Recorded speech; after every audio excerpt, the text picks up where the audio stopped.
SuperTalk Mississippi media production. Want to cut your heating costs this season? With a highly efficient York heating and air conditioning system, you can save up to 50% in energy costs while enjoying tax credits and TVA energy rebates as much as $3,000. Your local York dealer. Visit harbonair.com to schedule a free evaluation of your system. You're listening to Sports Talk Mississippi On Demand, presented by Pearl River Resort. Escape to Choctaw, Mississippi and enjoy world-class gaming, the Dancing Rabbit Golf Club, and Geyser Falls Water Park. Escape to Pearl River Resort. Sports Talk Mississippi is on the air. Sports Talk Mississippi is powered by C-Spire. Power your home or business with C-Spire Fiber. To learn more, visit supertalk.fm/C-Spire. C-Spire Fiber powers SuperTalk Mississippi.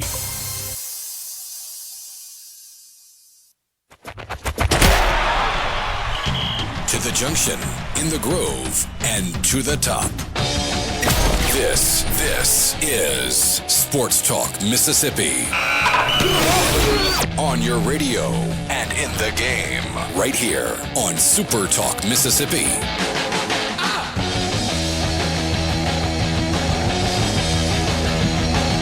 What's up on a Thursday? Borkey and Hadad with you. What's wrong? You look like you're like the biggest mic cover. It takes up my whole head.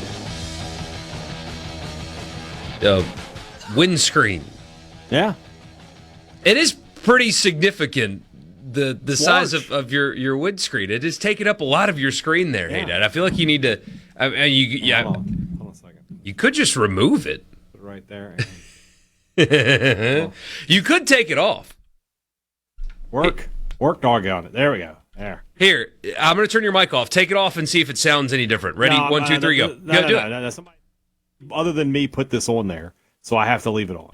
Well, Hadad, here's the thing, though, buddy. You're the big money. You're the bell cow. All right. That's a statement you're making, but no. Well, I feel like you can take the windscreen off and get away with it. I think that the bosses would look at that and understand that, okay, Hadad removed that just to see. Somebody put it on there, not named me, and so I assume it's supposed to be there. Yeah, so but don't you run stuff over there? I mean, you're kind of the boss in that place, aren't you? No. No? No, not really. Who? Hadad, I'm the boss here. Well, I mean, good for you. I don't, I'm just a soldier. I just follow You just my do orders. what I tell you to do. I wouldn't go that far. You fall in line. I didn't say you were the boss of me. No, I didn't say that at all. So, this is Sports Talk Mississippi. Wherever my mic cover is, it's in the Pearl River Resort. It's in the way is where it is. Pearl River Resort. Guys, book a stay at Pearl River Resort right now to have family fun, to have a great night. Maybe, if you want to have a mom and dad night out, and a great meal at Philip M's. Could be on the docket for you. If you want to get a dad's day before, this week we got college football, but there's nothing going on Sunday. If you get out of church, go play some golf. A lot of stuff going on. Make it happen for yourself at Pearl River Resort. C-Spire text line open to you at 601-879-4395. With C-Spire, it's easier than ever to get all the devices you want in one move with the Ultimate Connect bundle. Right now, new and current customers can get a free phone, watch, and tablet, plus 100 gigs of data for just $90. That includes the new iPhone 17 and Samsung Galaxy S26 for free, and a free smartwatch and tablet to go with it. So don't wait. There's more to see. Visit cspire.com or stop by your local C-Spire store today. C-Spire, inspired by you. I'm pressed about the ESPN's decision to remove the score ticker on the bottom of the screen during games. Really? Yes. I'm not at all. So if you guys missed it, ESPN is getting rid of the bottom line score updates that you get, the ticker, the bottom line. They're getting rid of that. They spun it as, to give the viewers a better experience. No, they're going to slap a DraftKings or whatever ad on there, and it's going to be even worse than it was before. But it's mostly nostalgia, I guess, but getting the alert while you're watching a game, the score update, and then it brings up the game and it's got the score, and then one of the scores flashes and it turns to the new one. Yeah. That feeling watching football needs to remain. Fun. That is fun. I'll grant you that. But at the same time, we live in a world now where if I want to score, I can easily find it. I don't have to wait for the bottom line. I can just go to Twitter. There are so many apps nowadays and I saw your tweet about, yes, I do agree. it doesn't hurt to get off your phone every now and then. Yeah, But it's right there again, in front of me instead of me staring at my phone. If I want the score, I can get it. But we've always gotten it. Change is fine when it's good change. This just feels like change for the sake of change. Mm-hmm. You know, bring back the old theme music, put the ticker back up on the screen. Stop trying to change the score bug as well. Like the one from 10 years ago, it worked. Yeah. Go back to that. It just change for the sake of change is not progress. It's just change. I don't disagree. Yeah, I don't disagree. But at the same time, this is not. I'm not as plussed. I am about this. You're very plussed. I just want to feel like I used to watching college football. I want it to feel like it used to feel. I cannot get this camera right. I shouldn't have messed with it. I was fine. It didn't look. I mean, you know. I feel low. I'm like. You are a little low. I feel low because I kind of sit low. I'm like Levy from that press conference a couple weeks ago. This chair in here, like, has a natural lean back anyway, and there's no arm, so I tend to just sit. Somebody says we need a college football red zone. That is absolutely the case. Man, we've talked about that in the NFL. The NFL did something that served somebody besides the NFL. Remember, they allowed the branding of red zone to be like you can use that concept. Yeah. Quad box kind of scratches that itch for you a little bit, but yeah, the idea that there's a channel where it's just like we go to to Fayetteville, we go to Los Angeles, or I could get behind that. That would be a lot of fun, I think. And you wouldn't be able to do every game, no, because the Big Ten obviously has deals with 3 different providers, none of which are ESPN, but. You have the SEC, you have the ACC, right? You have some of every other league basically, except for the Big Ten. Go for it then. Is that one of those things where you need to get somebody just like, hey, can we just have the rights for this? We don't show full games. The NFL does it. Like, there's got to be a way. I don't know if there is or not. The NFL does it. The NFL has CBS and Fox. Yeah, both represented on Red Zone, direct competitors with each other. No, you're right. Where there's a will, there's a way with this kind of stuff. There's not a will with it, though. I agree. And that's the sad part. But, yeah, I want fewer excuses or reasons to look at my phone. Mm-hmm. And so put the score. I just want the scores up there. But the problem is they take it too far, and they put, like, regular season baseball on there. Well, we don't need that. Yeah. They put... Should the bottom line be sports specific? If you're watching college football, the bottom line is just college football. That's all I want. If you're watching baseball, you get baseball scores. I don't need, NBA, October, November games on my bottom line either. And stuff either, Yeah. Just give me the scores from around the country. Just must scroll drive them across you crazy there. on a Saturday, and you there's Premier League scores on there. I don't like that. You're just sitting there trying to watch, I'm trying to be American. Arkansas and Georgia, and it comes across, Fulham 2, Crystal Palace 1. Like, what? What is that? What even is that? What a weird nickname, Crystal Palace. Yeah. That's your team. Don't talk about them like that. Yeah, I guess so. But, no. Yeah, I saw that yesterday, and I'm just like, end of an era. I get it, but at the same time, it just doesn't. It just didn't. It didn't hurt me the way it's evidently hurting you. Well, because we know what's coming next. Mm-hmm. Do we honestly think that ESPN and Disney are going to leave the space that has already occupied their broadcast empty without selling it? Like the soulless entity that they are? That's what they're trying to make it sound like. We're going to have a little bit more space on the bottom of the broadcast. Uh-huh. But I don't know if that's going to be the case or not, but that's what they're trying to sell us on. You don't think that's going to be the case? I will believe it when I see it for 13 weeks of the college football season. Well, I guess 14, because week 0 coming up this weekend. Is there trouble in paradise? Bill Belichick's 24-year-old girlfriend was not walking with him when they got off the plane in Dublin. I didn't see that. She's already been there for a couple weeks, on university dime. She was not pushing his wheelchair off the... come on now. Come on now. Don't be that way. He's not that old. He's 74. If I'm still walking at 74, I will feel lucky with the way I'm going. We elect people to lead this country that are 80. What are we talking about here? 74 is spry. It's young. Well, there's an argument that... I agree with you. I'm just saying. Yeah, but she wasn't there. Trouble in paradise. Who knows? Also, weird deal unfolding with Bill Belichick's defensive coordinator, his son. Yeah. Steve. Did not make the trip, has been away from the program for a few weeks. They're calling it medical leave. No indications other than that. Obviously, hope he's okay. Also, apparently, their special teams coordinator, Mitch McConnell, will not be there either. So no one knows where he is. Yeah. You all right? I was not expecting that. I just think it's a similar situation, right? But, North Carolina going to be without their favorite cheerleader and their their defense coordinator will not be coaching in the game on Saturday. That's 11 a.m. Central, I believe, right? 11 a.m. Central. And it's week 0. North Carolina. Yeah. In Dublin. North Carolina. TCU. You've got North Carolina State, Virginia. You got UNLV. Memphis. We got quality games week 0. This is the best quality week 0 we've had. What was that one year where it was Miami and Florida played week 0? That was great, but This is up there. This is good stuff. This is really good stuff. Speaking of that Virginia-NC State game, guys, wait till I tell you the number of players on the injury report for that one.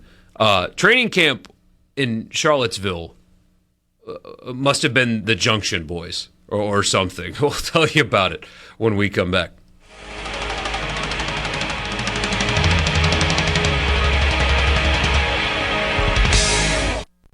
Here comes more Sports Talk Mississippi. You ready, guys? On Super Talk Mississippi.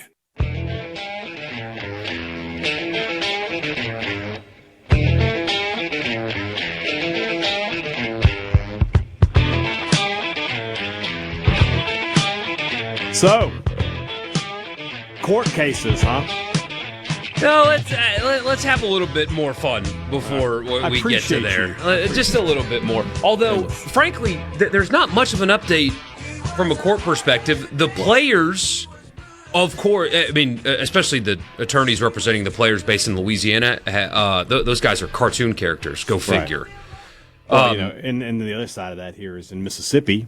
Jeff Lebby last night apparently spoke at the quarterback club here in Starkville and said Manning and Silla, they're done. They're out. There will be no eligibility for them. And Jerron Manning was on Twitter today saying that he's looking for other opportunities because the SEC and the Big 12 have kind of shut the door on that. So apparently it's just not going to be the case here in Starkville. And then he must have signed... Must have signed something. And Malik Silla must have signed something as well. So that's still, a good... He didn't make in my opinion, though, that may be the best. Maybe for the best. No loopholes. Because you leave a loophole, you leave a little room, and the people, the bad actors, and they know who they are, will exploit it. They will find ways through it. So, but this guy that signed yesterday is good to go. Yeah, I don't believe he's got any issues. That's good. I think he's more about he was a class of 22 guy who played 4 years, and it's just I think that's what that is. So, I guess they must have, or. Because didn't one of them sign with an arena team and then the other one sign something with Silla signed with the CFL. And then I think Manning was Manning was in an NFL undrafted free agent tryout. They must have gotten a contract. I still think the threshold should be the 90 men that get invited to training camp, but nobody asked me. I think that should be the threshold though. If you don't get invited to training camp and you're a 2022 kid, you should be able to come back. I'm at the point now where I think two things are true. One, if you leave loopholes, bad actors will exploit them. Always. Two, we are 9 days away from the start of the season. Let's just cut out the distractions at this point. Yeah. But the player, and now it's happening in Kentucky, players are going to try to sue. It does not mean the schools have to agree to that. And remember, Kentucky voted in favor of these rules. Mm-hmm. So the players can sue all day long if they want, but the schools don't have to play them. Right. So that's really the only update we got besides the college football playoff possibly stepping in. We'll get to that coming up later. I think they very well could be the heroes of all of this. We'll talk about that later. But the injury report. So NC State, Virginia, and we'll go through the games again because why not? Because it's fun to look at them. But NC State, Virginia is one of the Week 0 games upcoming. And quite frankly, guys, that's an interesting one. If you're just a football fan, NC State, Virginia in Charlottesville is a heck of a way to start the college football season after the Dublin game. I mean, that rules. Yeah. The injury report. And I'll be honest with you, I don't know really who most of these players are. I don't know if they're starters or backups or third stringers. I don't know. The sheer number of names you're about to go through makes that irrelevant. NC State will be without 7 players. Mm-hmm. A nickel, a wide receiver, a tight end, an offensive lineman, another wide receiver, a nose guard, and a defensive end. Virginia. This is who they have listed as out for the game on Saturday. 1, 2, 3, 4, 5, 6, 7, 8, 9, 10, 11, 12, 13, 14, 15, 16 players listed as out and 2 more listed as questionable. Wide receiver, kicker, 2 more wide receivers, a DB, 2 running backs, a linebacker, 2 defensive tackles, 2 offensive linemen, another wide receiver, a tight end, a defensive end, and another defensive tackle. Yeah. All out for Virginia. And 16 players. Don't know any of these players by name. I'll be the first one to admit it. But and look, this is the initial report. There's another couple. There can be another report. They might upgrade them at some point. But that's a lot. 16 players out of a 105-man roster. This is more than 10% of your roster is out. Coach, what were you doing at training camp for this to be what happened? Everybody check out the new movie, The Junction Boys 2, set in Charlottesville, Virginia. Tony Scott was like, "We're not tough enough. We gotta up the ante on that." That's a program that went to the ACC championship last year. By 11 the way, games. They were really good for the ACC. I don't know the answer to that. That's a tough one. I mean, was it just, hey, we're going to do Oklahoma drills for 4 straight weeks, boys? Line up and let's get after it? You walk in, you're like, got practice. The thing is just written on the board. It just says, practice begins 2 o'clock, 2:01, bull in the ring, till 6:01. Yeah. 6:02, practice over. I mean, it's just 4 hours of Oklahoma, bull in the ring, board drills. That's all they did. And some conditioning. Every other school was like, these guys are athletic in ways that football has not quite adjusted to yet. And so we got to make sure that recovery is important and keep their bodies fresh so they can keep playing the game at this level. Meanwhile, Virginia, they're wearing leather helmets, no shoulder pads at all, spearing each other. I mean, just head straight down. Yeah. Slide tackling for some reason. From day one. Yeah. Tony Elliott shut down all the trainers don't exist. You're just one old guy with some tape. If your shoe falls apart, he'll tape your sole back on your shoe, pats you on the butt, and sends you right back onto the field. Concussion, eyes rolling in the back of your head. Here's some smelling salts. A little smelling salt, a little ammonia towel. You're good to go, buddy. You know where you are? Sort of. All right, get back out there. I mean, my goodness. It's just weird. I don't know how to put it. I've never seen 16 people out. Now, here's one thing we're not considering, but it would be odd to do it against NC State. Could possibly these be suspensions? But there are 16 of them? That's what I'm saying. Well, sometimes you have like a bunch of off-season stuff, and you're just like, but you would do that for your FCS game or one of your non-conference games. You wouldn't do it for your opener against a conference opponent. Justin asking the important questions. Is there a substation near the facility? That's my favorite sports conspiracy right now, is the substation. Did you see the Photoshop of a substation next to a trailer park about the 49ers owner? Well, no, I just think that he's just been too close to the actual substation, and it's messed with his brain. Oh, my gosh. Games that weekend. This weekend. Oh, by the way, there's games tonight. We'll talk about that later. Yeah, there are. North Carolina TCU, as we mentioned, on ESPN, 11 a.m. from Dublin. San Jose State, USC, that's on NBC. So if you want to watch a preseason top 15, some people think they are a sleeper for the playoff. USC, they've got a non-conference game. They are 38.5-point favorites. By the way, Bill Belichick, 9.5-point underdog to TCU. Yeah. Virginia, despite that injury report, is a 4-point home favorite against NC State. 2 points, though. Oh, is it really after that came out? Yeah. Jeez. North Dakota State playing their first game as an FBS program, hosting Jacksonville State, and they're a touchdown favorite at the Fargo Dome, which just looks like a really fun place to watch a college football game. That'll be on CBS Sports Network.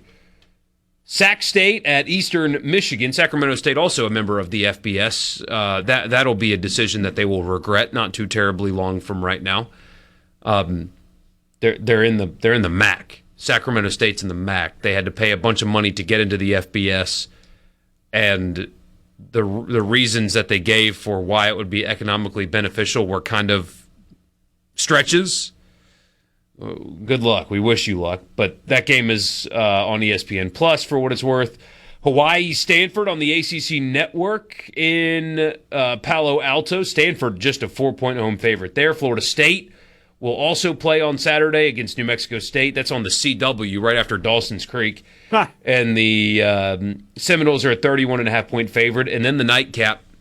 Stay up late Friday night. Hadad's referenced it a couple of times this week, and he's right. That very well could be a playoff eliminator in Week 0 between Memphis and UNLV in Vegas, where Dan Mullen's a 4.5-point favorite.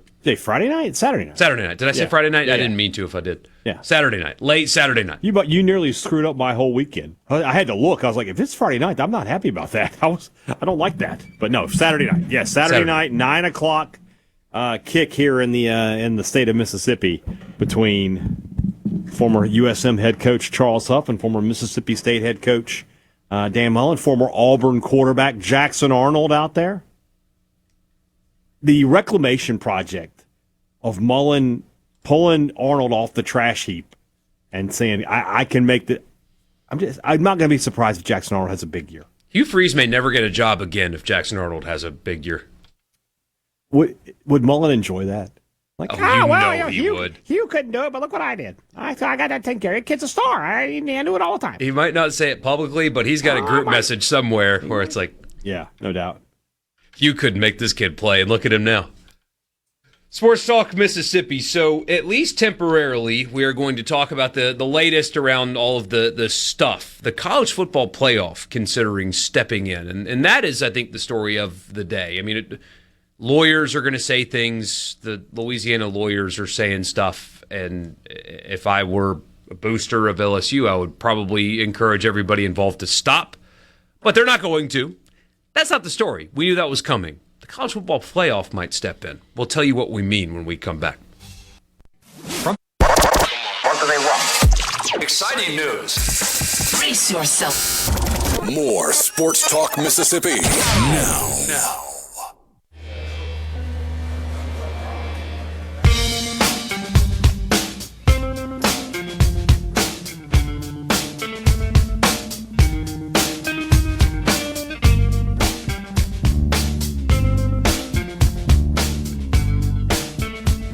Welcome back, Sports Talk Mississippi. Borkey and Hadad with you. So the saga of certain players that played professionally, partially orchestrated by Lane Kiffin at LSU to encourage NFL players to sue to get eligibility back so he can make his roster better, is ongoing. Lawyers say things. The SEC has not publicly responded to the lawyers. One of them, representing the Louisiana players, said that Greg Sankey needs to be forced to come to Louisiana and be held in contempt of court. So, that's a really serious operation that's going on down there for sure. That'll work also. Keep doing that. That's definitely going to work for sure. So, keep doing that. Keep that up. Here's a question. If the SEC is breaking Louisiana state law with its guidelines, are the Saints doing that as well? Yep. You want to go sue them? Yep. Go sue the Saints? See how that goes for you. That's how stupid that is. Yeah. Just all of it is remarkably stupid. But the I'm not an attorney, but the SEC has really good ones, like really good ones. And what I think our friends in Louisiana aren't anticipating is this happening in courts that are higher than your favorite judge that Governor Landry pats on the head in Baton Rouge. Because friendly local judges beat the NCAA. Hello, have you seen what happened in Mississippi? That does happen. Higher courts, though, would agree, even if you guys hated the process and make a mockery of it all, which, you've got ammunition to do that. If this were to go to a higher court, eventually, higher courts still don't like NCAA rules and still would. Trinidad Chambliss would win in any court, really, in America, with the exception of Louisiana at this point, because Governor Landry would make sure that didn't happen. But a federal court, Chambliss would win, even if you guys think that he would. It would be more interesting. I'll say that. It would be more interesting. His side would have to have a really tight, a little harder. Yeah. The outcome here was inevitable. But when it comes to when this gets out of Louisiana, because it will get out of Louisiana, if these players want to keep trying, which at some point somebody is going to get to the athletic director at LSU, Governor Jeff Landry, and tell them, hey, guys, the juice is not worth the squeeze here. Somebody will get to them eventually. I don't know who, but they will. But in the meantime, there's some kind of federal court in the Northern District of Alabama that will have some rulings of their own. I promise you, these conferences did not, because all the Power Four now have officially put the rule in place. All of them voted unanimously, except for the SEC, where one school abstained from voting. So didn't even vote no, just abstained. Everybody else unanimous in favor of this. All of the conferences now are in that. But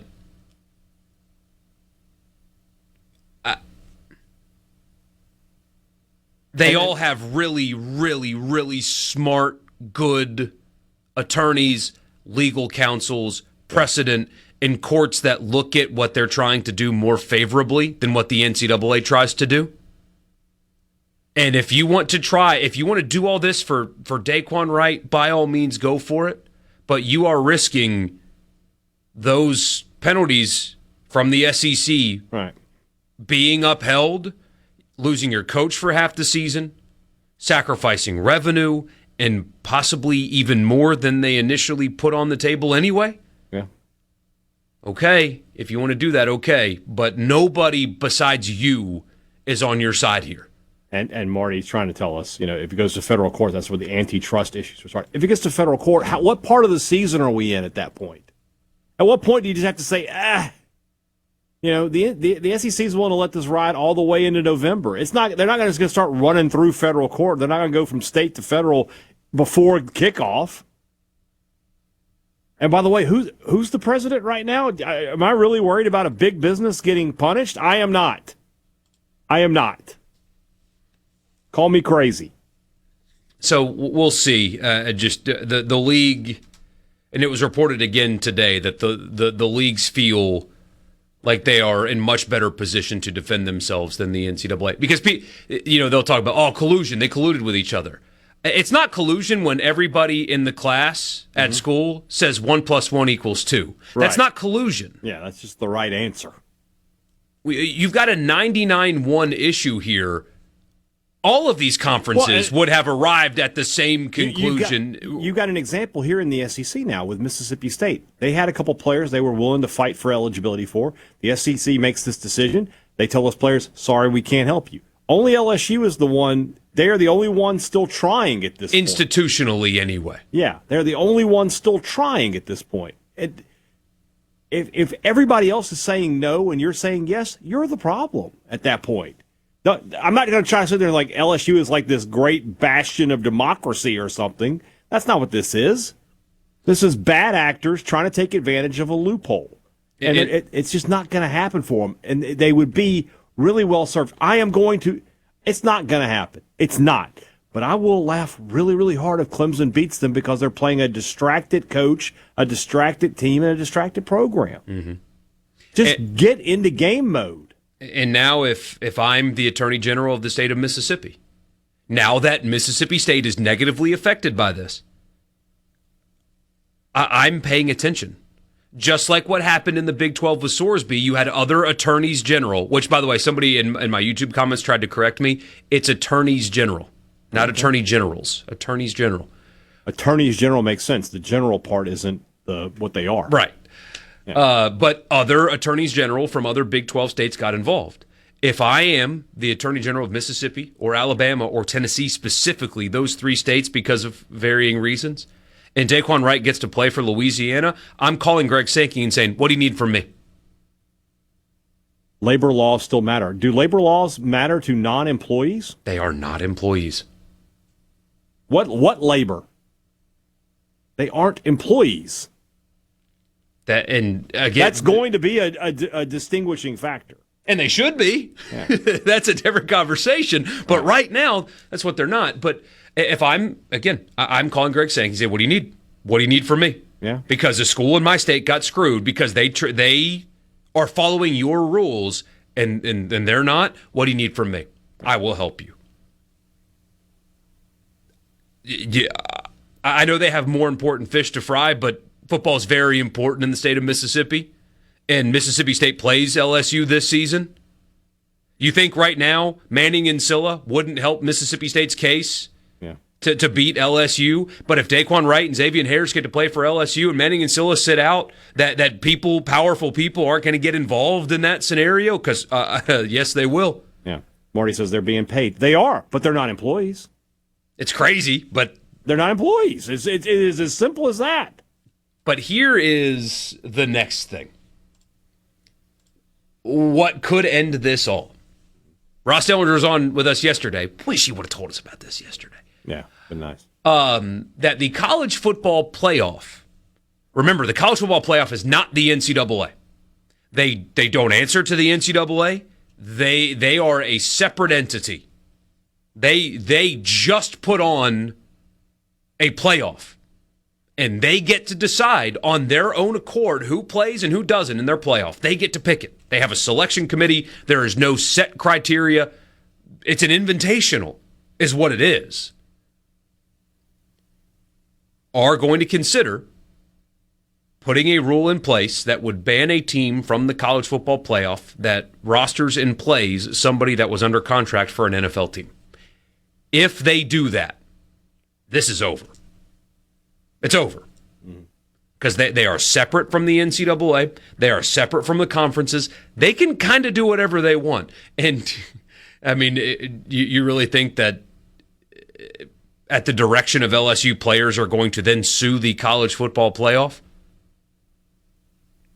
You're probably not beating the conferences, but you are certainly not beating the college football playoff in that scenario. If they get involved, this is over. It's over if they get involved. Nobody would risk not getting invited to the playoff by rostering a player that the playoff deems ineligible. Nobody. Marty's in here at college. How many places are y'all going to sue? At what point does LSU go, you know what, maybe we're the bad guys? Does that ever happen? Does it ever enter LSU's brain that maybe you're the bad guys in this? Maybe you're the ones that are wrong. At some point it has to crack through, doesn't it? It's unbelievable that this school is just not willing to say, season starts in 9 days. Let's just go ahead and start getting ready for the season. Do you think you're like the epitome of integrity or something in this? You're not. Just, it's over. It is over. Sometimes you do. If I got to eat my words in a few weeks, I'll eat them. But right now, you're not winning this. It's over. Just give up. The people at the SEC believe that you will not be eating your words. For whatever that may be worth to you. Sports Talk Mississippi, 601-879-4395. We're in the Pearl River Resort studio, and we'll be back in just a bit.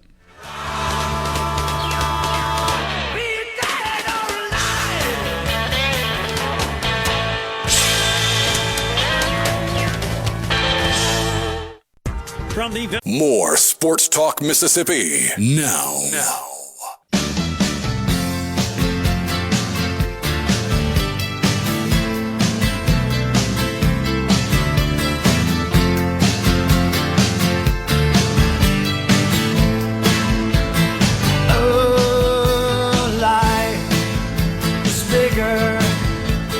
You and Marty going back and forth. I can't imagine. Feels like Christmas. When the entire league, except for you, voted in favor of these rules. Texas A&M had just had a basketball player, by the way, that was committed to them that got some kind of injunction that is now going to transfer out and look for somewhere else to go, apparently. I wonder if that has anything to do with that. But either way, all of the schools in the conference are against it. The conference is against it. Only you, at this moment, institutionally are supporting the effort to play players that had NFL contracts and played in games representing an NFL team a week ago. It is only you that is doing that. Every other conference is unanimous against what you are doing. I don't think you're going to win here. The second this gets out of a Louisiana court, what do you think's going to happen when that gets out of Baton Rouge? Because this will get out of Baton Rouge. Yeah. The players bring the suits. The penalties are against the schools. I guess you can sue against that too. Just sue everybody. Just keep suing and suing and suing and suing. But to your point, at what point does it stop being worth it? And it will reach a point where you win that suit and they can't punish you. Okay, next year, here's your schedule. Every game's at 11 a.m. You've also we're expanding into Friday now. SEC football Friday nights. LSU at home. All of your non-conference games are on a Friday now. Your coach will be suspended. Well, I mean, your TV rights will be withheld. Even if you can't suspend the coach because they say, well, you can't do that. Well, we're going to do this instead. They get to make those decisions. Yeah. I mean, you guys had 50 years of night games. You'll be all right. We've said on this show for at least a couple of years now that the college football playoff needs to consider being the governing body of college football anyway. Mm. I don't think there's presently an appetite for that. I mean, they would just have to hire a lot more people, and they would kind of have to change their operations as a whole.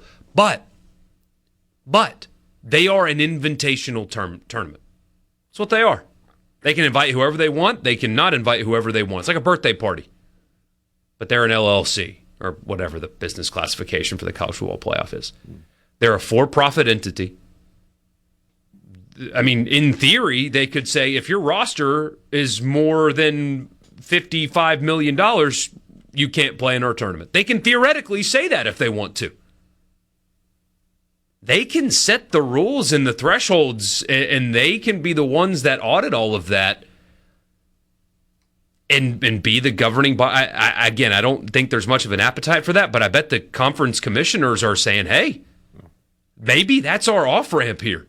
Forget Ted Cruz and Maria Cantwell. They're not helping us. Maybe we just tell the college football playoff, hey, you set the rules. And we'll see if our teams are compliant with what you determine to be the eligibility requirements to make your tournament. And all the bowl games can pick and choose what they decide can work. I don't know. But that is that's interesting to me that they kicked around this idea in the summer about Sorsby, but that took care of itself. They were considering deciding if you gambled on college football, you can't play in our tournament. Yeah. So there is some kind of appetite for this. We'll see if they actually follow through. That's the biggest story of the day.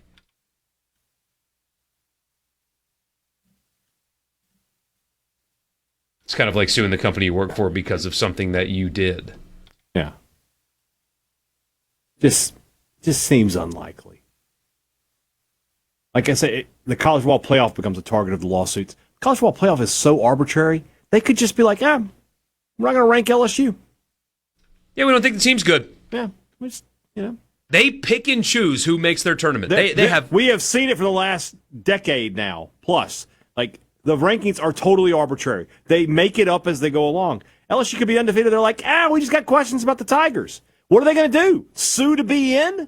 And then I love this back and forth. He says, those organizations' rules can't supersede the U.S. justice system. I promise you the justice system would look more favorably on the college football playoff than LSU on an island of one. Yeah. Well, they are going to say that. They're going to say everybody else in this sport agrees that this is wrong. Why is it just you? Nobody else is fighting this. Nobody else is fighting it. It is just you. That's not going to win. Don't think so. But again, we'll see. But imagine a world, hey, Dad, where LSU gets out of the month of September with 2 losses. Yeah. And they've still got to go to Knoxville. All the games that they would still have. Mm-hmm. It will immediately become none of that was worth it. You were distracted.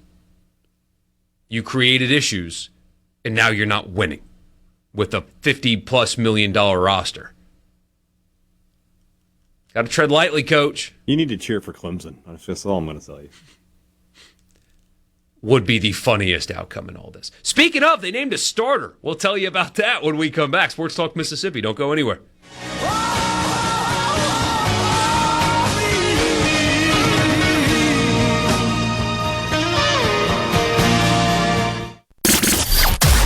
It's time to get real. Real sports talk for Mississippi. It's time for you to get real with it. Sports Talk Mississippi continues on Super Talk Mississippi.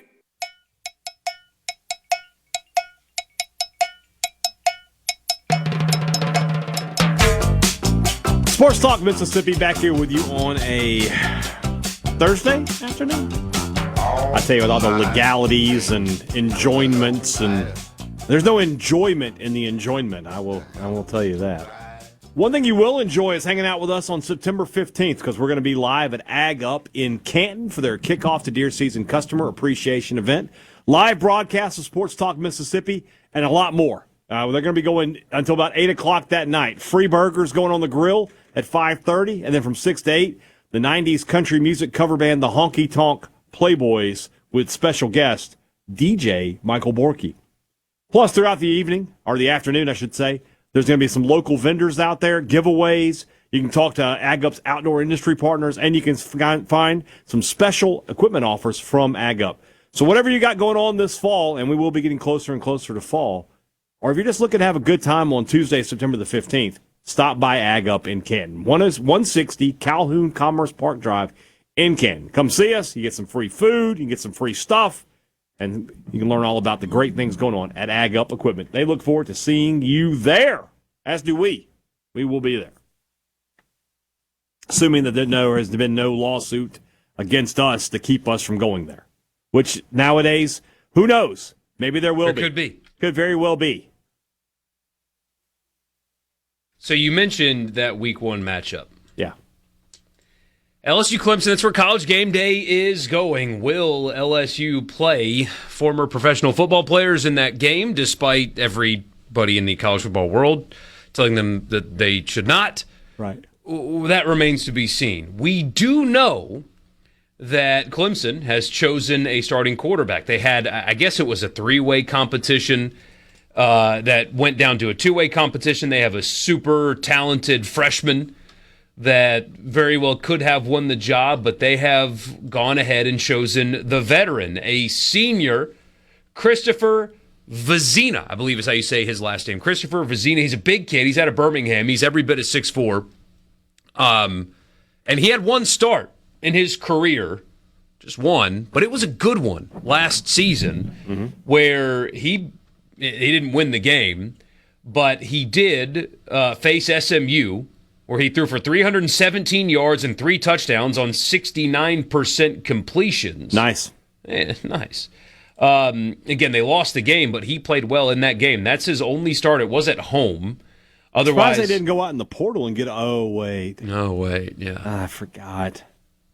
Well, we'll see how it goes. We'll see how it goes. Second start ever.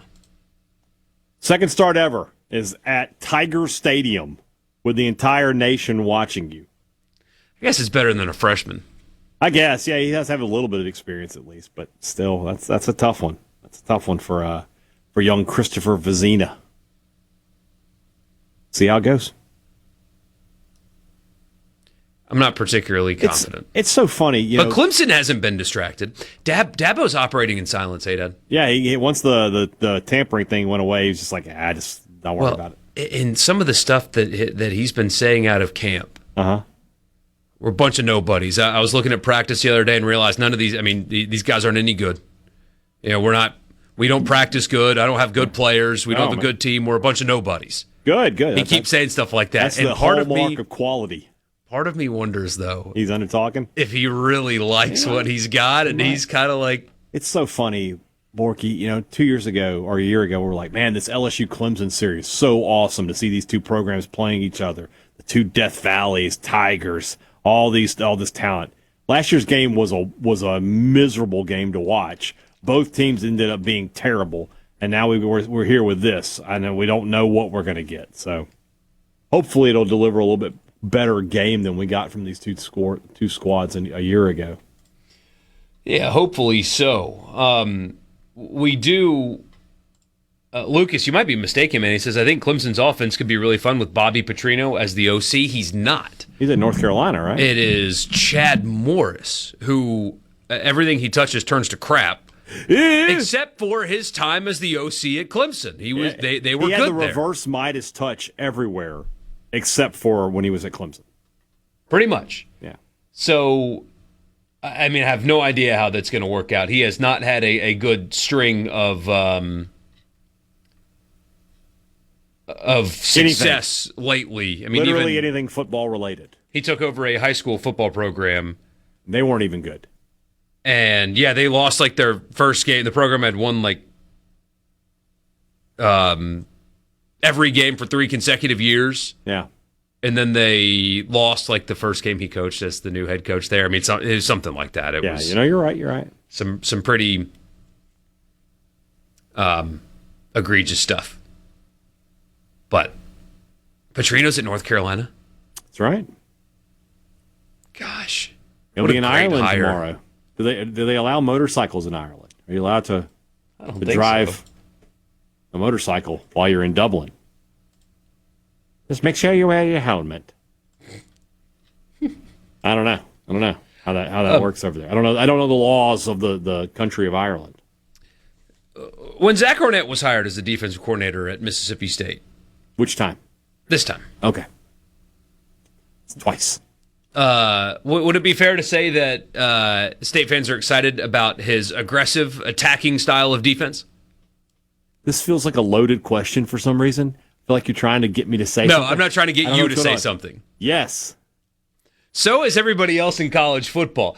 Ty Hildenbrandt is the one that pointed this out. He's with the Solid Verbal. Yeah. He found 10 press releases of newly hired defensive coordinators this offseason. Okay? Okay. Yeah. Will Muschamp in Texas. Muschamp brings an aggressive attacking style to the Texas defense. Ted Roof at Boston College.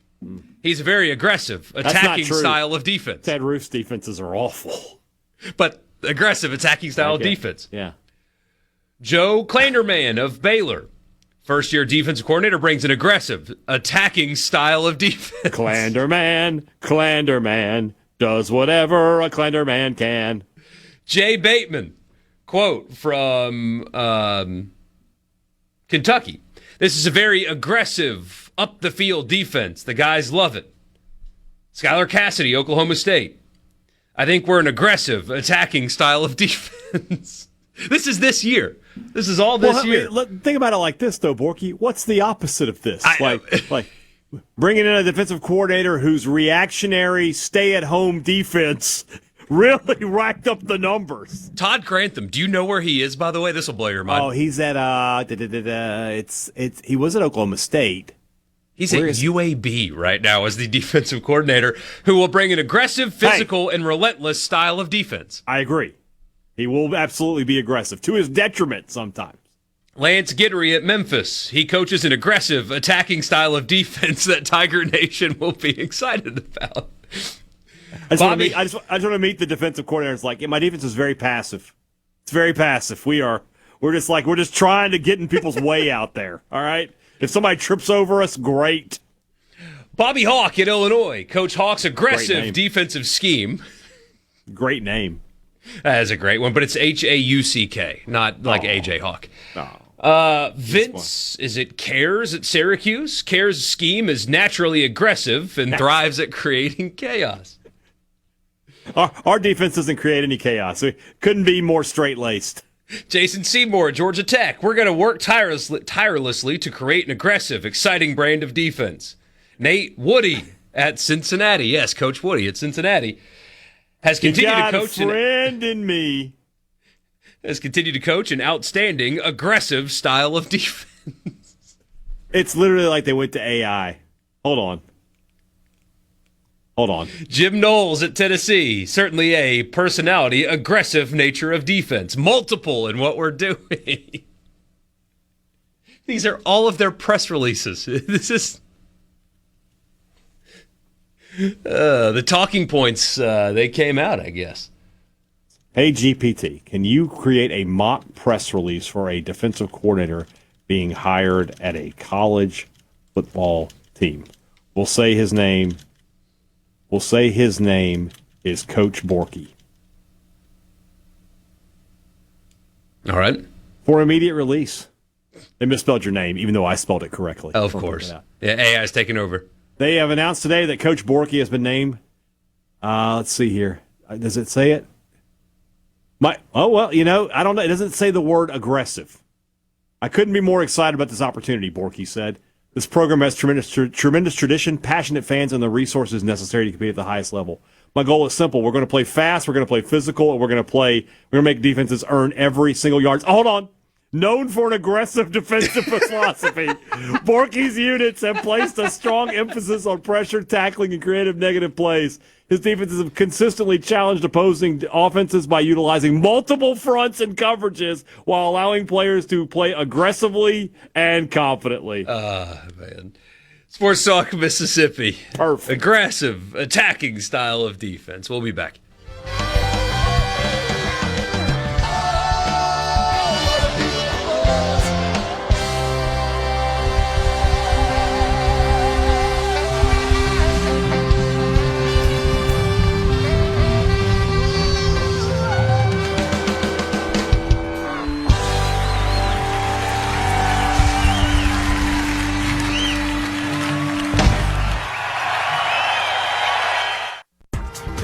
Your number one for sports talk. Anyone? Come on, don't be shy. Sports Talk Mississippi. Bingo, man, bingo. Super Talk Mississippi.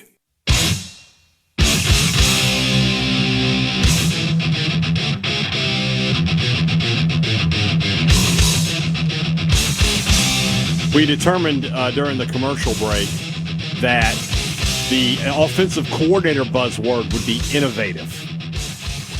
Innovative and explosive. Yeah. Coach Borkey brings an innovative, explosive offense to this university. And there is going to be a mention of light up the scoreboard. We look forward to Coach Borkey's offense lighting up the scoreboard here this season. No question about that. And it's like this with basically every coordinator hire. Well, it's like this with almost anything. The buzzwords are the same for whoever gets hired for whatever job. I mean, this defense coordinator, he's really going to attack the offense. Did the previous one not try? Right. I mean, there's... I'll tell you one. There was one guy who was original. You remember him. Wesley McGriff. He had the defense that was going to stop any offense. Nobody else in the history of college football has said those words. We have the defense that will stop any offense. No one else ever said that. Innovator. And then they were horrendous. He was wrong, actually. It was the offense, the defense that couldn't stop any offense. I will never forget when he did a press conference where he was describing how they're going to make some changes to limit the menu because the defense is thinking too much. We're going to limit the menu, just let the playmakers go make plays. And a lot of people are like, oh, yeah, that makes sense, good. Or some people anyway. But then there were others that correctly pointed out, hold on. He would say simplify. Got to simplify and limit the menu. So your players that are not necessarily good enough anyway are going to be predictable? And you think that's going to work in this league? You can overcomplicate things as a coordinator of any kind. You can make them think too much. But when you're already bad and you're already getting exposed and your response is, let's do fewer things as a defense, let's do more base and just let the players go make plays without thinking, I can't believe that didn't work. But what do I know? I was trying to look at Coleman Hutzler's the statement Auburn made when they hired him to see if the words aggressive were in there. They are not. What about when Mississippi State hired him? Good point. Let's see if I can find that. Hired at Mississippi State. Okay. Levy announces the hire of Hutzler as defensive coordinator. Coach Hutzler has helped lead many of the most successful programs in the nation, has developed players who not only reached the NFL, but excelled there and had outstanding careers. Put simply, he knows what winning football looks like, and he's gotten the most out of his players at every one of his stops. Coach Hutzler demands a toughness and intensity from his players. We're thrilled to add his drive and expertise to the staff. You know what? Hold on. Just do a quick aggressive. Aggressive is not in here. It's not in here. So they knew. So, they didn't lie. Knew. They didn't lie. They knew. I'm trying to find an article to see what Ole Miss said about Pete Golding, but everything Ole Miss hires Pete Golding, even when I type in defensive coordinator, is still turning up the head coach stuff. Head coach thing. So I'm not able to find the aggressive and attacking style of defense that he most inevitably runs. He actually does, though. Sometimes, they are quite aggressive. Sometimes it's correct. Sometimes when you say, Yeah. And I've heard about his defenses it's a passive, lackadaisical style of defense. Yeah. We just do the best we can out there. We take a look at what the other team's doing. We try to put ourselves in position to maybe mess that up a little bit. If they screw up, great. As Sun Tzu once said, when your opponent is making mistakes, don't interrupt him. Sun Tzu actually did say that. How many other sports talk shows in the country today quoted Sun Tzu? Zero. That answer is we are the zero. only one. Once again, we're innovative. We're aggressive here on Sports Talk Mississippi. Offensively, I guess there could be a ball control offense. They never admit that, though. Nobody wants to do anything like that. And you would say it as we want to establish a dominance on offense. We want to control the line of scrimmage. We want to limit the other team's opportunities, things like that. Want to protect the football, things like that. You can make anything sound exciting if you try hard enough. I still maintain that one of these programs that's losing needs to do what Georgia Tech did. Just go the other way. Go hire a triple option guy. Jeff Monken would win a lot of games at Northwestern, man. I asked Levy about that because there was an article in The Athletic where it was basically like defenses are finally starting to catch up to these offenses, right? You're not scoring is a little bit down from last year, and they're putting so much. Nowadays they're putting so much speed on defense to cover these receivers and everything. So I asked him about that, and he went into it. He's like, there is some truth to that, blah blah blah. And I asked him, I said, is there it feels like it's all about like move and then counter move. As defenses get smaller and faster, do you think offenses go back to bigger and two tight ends and we're just going to run it down your throat? And he just said, well, not here. It's like, it's not going to be me doing that. So I thought that was funny. But, I don't know. It would work, though. I think it would. If you got out there and ran the wishbone in the SEC, if you got to have the right guys to do it. No question about it. But if you just mushed ahead with 350-pounders on the offensive line, you got a Wisconsin-style offensive line out there, maybe. The problem is there's so much speed on defense, though, that It'd be tough. There is, but you got to be willing to commit to it. You got to be willing to commit to 3 yards in a cloud of dust. You got to be willing to commit to 3.5 yards per carry. I mean, it worked for Georgia Tech for a long time, and they got bored of it, and the wins were fewer and further between. But he was about at retirement age anyway. But like, if you're Northwestern, I know you just built the new stadium. But at what point do you just decide, hey, we're not winning the traditional way? It's not working. Or Purdue, we're not winning the traditional way. It's not working. Yeah. Vanderbilt, I mean, I guess they are kind of winning the traditional way and it's working. Boston College, there's another one. Matt Ryan's not walking through that door. Give Jeff Monken $8 million. Run an offense that nobody is equipped to stop. Mm-hmm. Make the games last an hour and 45 minutes, win 17-14, and you go 8-4 every year, and you have a happy fan base. It's better than this crap. I don't know. I think it'll work, or it would work. Would it work here? I think you could get the players to make it work here.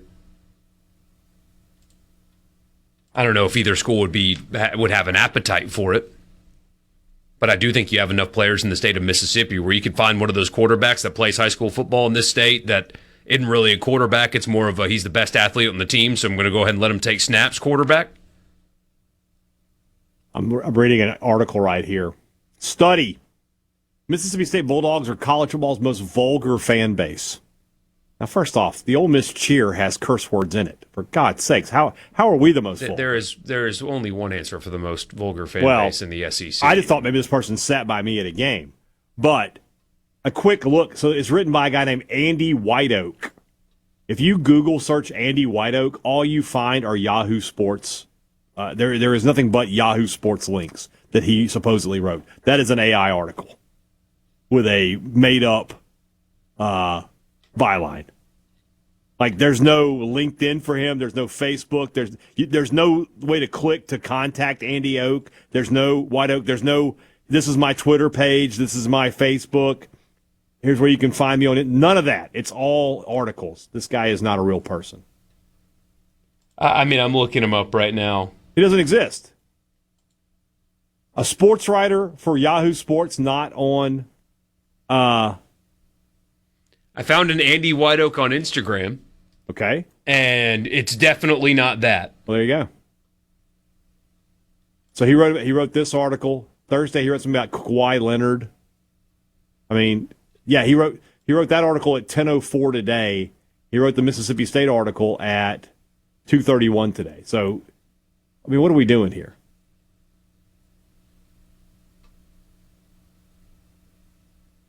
This guy's not real. He's not real. There's no way this guy's real. He's got no digital footprint anywhere. Goodness. Media outlets running AI that articles. is super AI. That's crazy. We'll be back in just a bit from the Pearl River Resort Studio.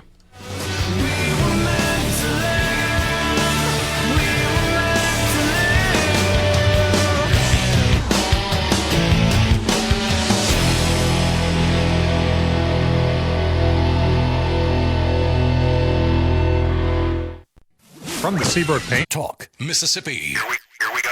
Super Talk, Mississippi.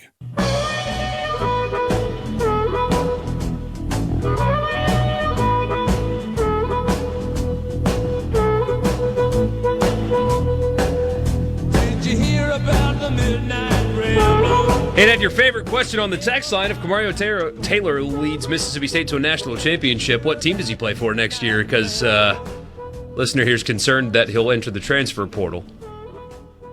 I want you to think about the question. And then he says he's a TNL listener, and I get that. Yeah. I hope that question's not real. No, he's poking at the people that do. I'm just ask saying that question of you all the time. You never know nowadays. Because it does happen all the time. Yeah. So I'm just going to say, if Kamario Taylor wins a national title and he wants to go to another team, I don't care. He won a national title. By all means, young man, do whatever you want at that point. I don't care. That being said, I don't think so.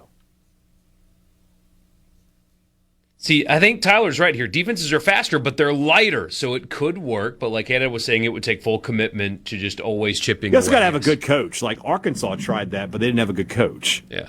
Like Jeff Monken's a good coach. He would do it. He'd figure it out. And that's the thing. Like Army's guys aren't necessarily super big. No, they're small. They're quick. They're just so well coached. The discipline. But you would just go a different way. You would go get a bunch of maulers, and go from there. And a quarterback that's running the option at some 2A high school out in the country somewhere, and say, "Hey, buddy, look, you're not going to throw many passes, but you don't throw any passes right now anyway. You want to play quarterback? You want to get a bunch of carries, be a hero?" I'm selling myself on this. Like, if Pete Golding and JDB don't work out, I would not advocate for Ole Miss doing this. But if I were in the booster network of Boston College, parking under the stadium, because they can do that there, right. I would, like, hey, Bill O'Brien, if he can't make it work here, then maybe we need to stop trying the traditional route. Agreed. It makes sense. But don't think that's going to happen. That's the thing, though. Nobody wants to admit that. Nobody wants to go, hey, we got to do things differently. Georgia Tech doing that took a lot of gumption. Mm-hmm. You don't want to be the team that's like, hey, we can't win the old-fashioned way. We got to do something different. Because you're admitting that your program's not on the same tier. Aaron and Madison says Boston College should be willing to do that. Aaron and Madison says 8-4 with a boring offense would get old quick. Now, you're right, but you have to consider the program that you're talking about. Does 8-4 with a boring offense sound better than what Mississippi State is going through right now? I mean, yeah, I guess you're probably correct. If at some point you'd be like, gosh, dog, could we go 9-3? But, man, after what State has gone through the last 3 years, a 5-year span of 8-4 every year, I guess you can get some 9-win years in there when you go to the bowl games. That sounds pretty tasty to me, I'll be honest with you. Paul Johnson, from 08 to 18, would have made the playoff at least twice. A 12-team playoff. Would have made it twice. Possibly a third time. Because there's a 9-3 in there, and I mean, especially if they expand to 16. Yeah. So in 10 years, you make the playoff 3 times? Take it. Take it and run. Sign for it in blood. That's not the worst thing in the world. No, it's definitely not. His worst season was a 3-9 in 2015, but that was sandwiched in between 11-3 and 9-4. I think you would take his exact results right now if I offered it to you. 9-4, 10-3, 6-7, 8-5, 7-7, 7-6, 11-3, 3-9, 9-4, 5-6. That 3-9 would sting coming off of an 11-win season. That's the year they beat State in the Orange Bowl. But, that's right. Yeah. By and large, I mean, the guy's a winning coach. Yeah. He was awesome at Georgia Southern. I remember that they were a big rival of Furman's back in those days, and I remember that offense. But that was a little bit more popular back then than it is now. Yeah. Dave says if he wins the national title, he'll end up with the Cleveland Browns the following year. Nope. He'll have to play another year in college. The following year is what he said. The following year. No, oh, gosh, Cleveland. Oh, man. Surely not. Oh, Cleveland. Cleveland is going to draft first this year, probably. It's going to be Arch or somebody. I was listening to a fantasy football podcast today, or I was listening to a podcast where they were talking about fantasy football, I should say. It was not necessarily a fantasy football podcast. But they were like talking about the Browns. Like, the Browns have some really good skill position guys. They have some guys that, like, if they had a decent quarterback, they'd be dangerous.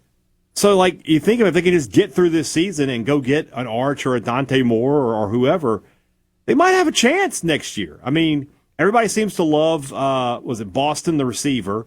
Quinshon Judkins is a good football player. They've got some talent there on that roster, but their quarterback situation just kills them. You got a fantasy draft coming up? No, I don't. You don't play fantasy? I stopped after I stopped, paying attention. Like I'll get 8 weeks in and I'll just kind of give up. I could do it because you do this to me all the time. You host a sports talk show. I know, but I watch the NFL every Sunday though. Well, then what are you not doing then? I stopped caring about it. It didn't my draft move is me. Monday night. 2-time defending champion. I will be going for the three-peat right here. Very exciting. Ooh, good question. How many times would Jeff Bauer have made the playoff at Southern Miss? Let's see. As the top group of five team. Let's see here. He would have made it for. I don't know. He had 3 seasons where he went undefeated in his conference. Yeah. So would that have led though to a playoff berth? I don't know. 97. They were 19th in the nation in the final poll. They might have been without looking, would they have been the highest rated group of 6 team? Maybe. You got to remember back then, the group of 6 is so different. Like, what the Big East existed. What would that have been? Yeah, Utah was not in it. Yeah. 1999, they were ranked 13th. They're probably getting in at that point. And then 2003, they were 9-4, but they lost their bowl game. So that could be one where they got in as well. So maybe Colorado State would have gotten in over Southern Miss in 1997, I believe. Colorado State. At 11-2. Okay. What about 99? Let's see, 1999. Mississippi State would have been in a 12-team playoff that year. Mississippi State was 13th in the final AP poll. So I guess what would I need to write here? The second to last? Yeah, I guess so. The week 16, is that what we want? Or no, we want like week 13. All right, November 28th, 1999. So that would track. Mississippi State was 15th. They would not have made the playoff. Not have made it. Southern Miss was 16th, with Marshall. Marshall was ahead of them, being 11th. Yeah, 12-0 Marshall. So they would not have gotten in. Yeah, Southern Miss was 14th in the week 14 poll at 8-3. Yeah, they wouldn't have made it. And then 2003, because they were undefeated in conference in 2003.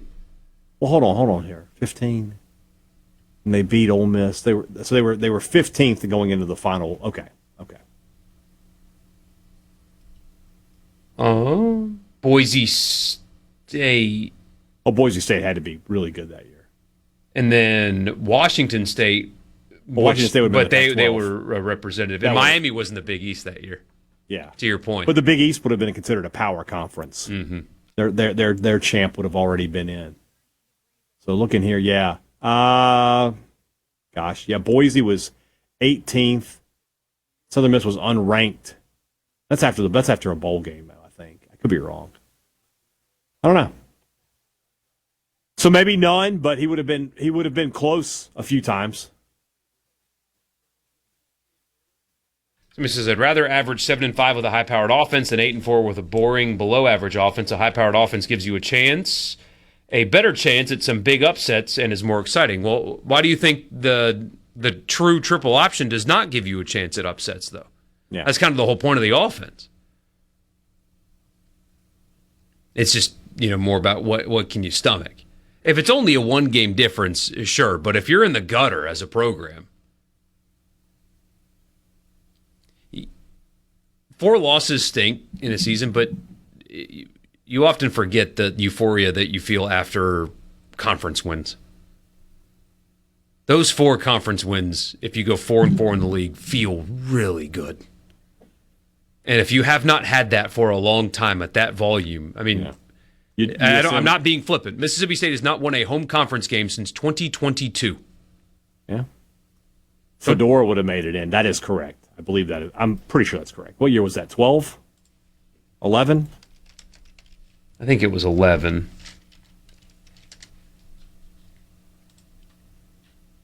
Larry Fedora in 2011. Yes. Yes. Okay. So well, I mean, would they have? They finished the poll. They were 19th. Were they the highest rated group of 6? I am about to tell you. There we go. So here we go. In the BCS standings, which is what we would have been dealing with at the time. Oh, that's right. Southern Miss was 24th. What conference was TCU in? Were they in the Big 12 by then? In 2011? I don't know that answer. Boise was 7th, though. So there it is. So probably not. They probably not have been. No. Wow. Some guy's asking me to help him with his fantasy team, but he keeps referring to me as Hadid. I mean, buddy, if you can't even spell my name right, you got zero chance. Plus, I don't know. He might only listen. He might not watch. He doesn't, he's a teller, not a speller. Leave him alone. There's no I in my name. Who's to say? I can't. It's the pronunciation of it. There's no I. We'll be right back. From our Sports Talk Mississippi. It's go time. Sports Talk Mississippi. Well, say something. Super Talk Mississippi.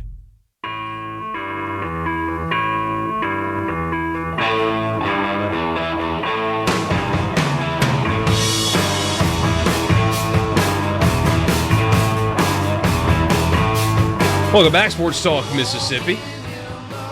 Borkey and Hadad with you, as we always are. Really appreciate you being here wherever you are across the great state of Mississippi. Hadad, I'll be on the road tomorrow, but I'll be with you for all 3 hours. Great. Yeah. And tomorrow it's Prediction Central, basically. Pick day. What we're going to do tomorrow is we're going to give you our picks to win every power conference. We're going to give you our picks to win, the Heisman. We'll give you our picks to be who's the 12th team playoff, who's going to be the national champion. Do I have to make a bracket? Like, do I have to seed it? Why don't you do that? Why don't we just go through that? It'd be fine. It's fun that way. The SEC's only going to get 3 teams in. Nah, I don't believe that. At most 4. They're certainly not getting 5 or 6 like some people are projecting. 4 sounds right. That's what it's been the past couple of years. It better be. Or else old commissioner's not going to like the feedback that he's going to get from his member institutions. Well, you're correct, yeah. What we got here? So, yeah, that's tomorrow's show. Tomorrow is prediction day. We will. By the way, I have a question. I mean to ask you. Are we bringing back the executive lock of the week? Yeah. All right, good. I just want to be sure. Yeah. That sounder is too good not to use, so we have to use it. I gotta find it. Yeah. It's in there somewhere. Just search for it. It'll be there. You can't. It doesn't work like that. Oh, Marty wants our picks on the court cases. I've already given it to you, Marty. I think the NCAA, the SEC they'll prevail. Yeah. What do you say? There it is. All right, just turn it off. Found it. We're not doing it today. Make sure you keep it handy, though. Yeah. I found it. Very good. Very exciting. I'm excited. I am excited. Get back into the swing of things. Make some picks. Yeah. I do love this graphic. So more players got some TROs. Dallas Cowboys receiver Jordan Hudson and several others have been granted a TRO against the NCAA, SEC, and Greg Sankey. Again, the players can win eligibility cases. It doesn't mean the schools have to play them, and it doesn't mean that the schools can't be punished, or at least that's according to the SEC's interpretation of things. We will see. But, I mean, On3 is going to clickbait the heck out of that. It doesn't mean that the league is not going to enforce their rules, because they're going to try. They feel like they have legal precedent. They're going to try. They have no choice but to try. Right. But seeing an NFL player, it hadn't been cut yet, still in training camp. Yeah, it's just ridiculous. I just don't understand. This you've lost me. You've lost me at this point. So be it. I mean, it's essentially game week for all of these programs. It's game week. It's Thursday before their first game. They're in game week mode.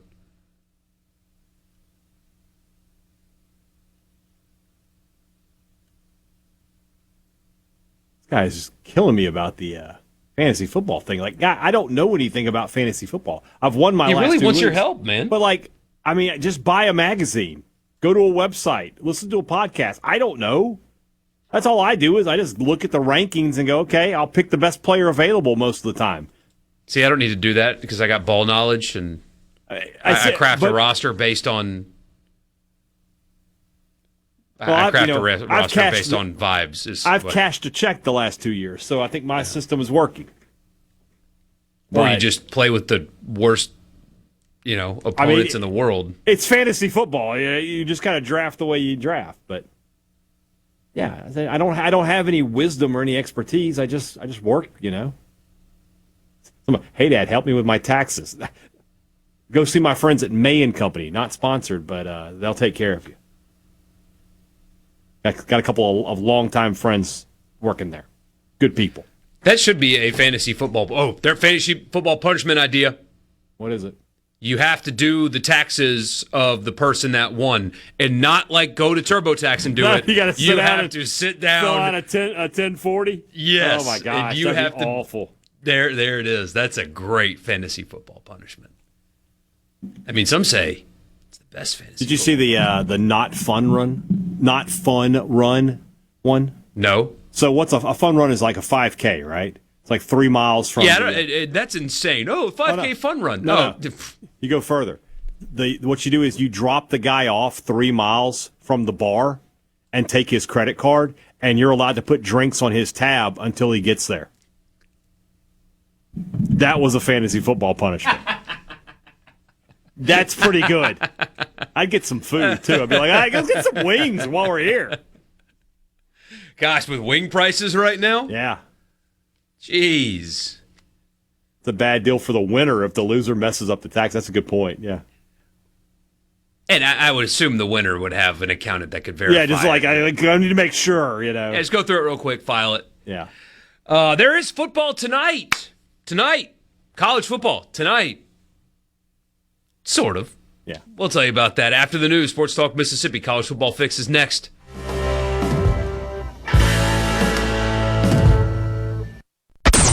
It's time for more Sports Talk Mississippi. Finally. On SuperTalk Mississippi, the SuperTalk app, and at supertalk.fm.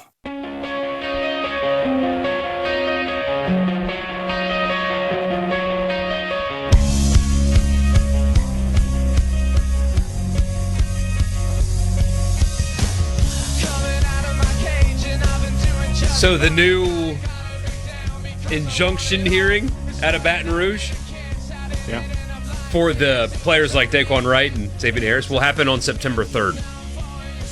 2 days before their first game. This is so dumb.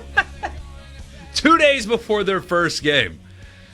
What a world. We have football tonight. I'm Michael Borkey. He's Brian Hadad. This is Sports Talk Mississippi. You can text us on the C Spire text line 601-879-4395.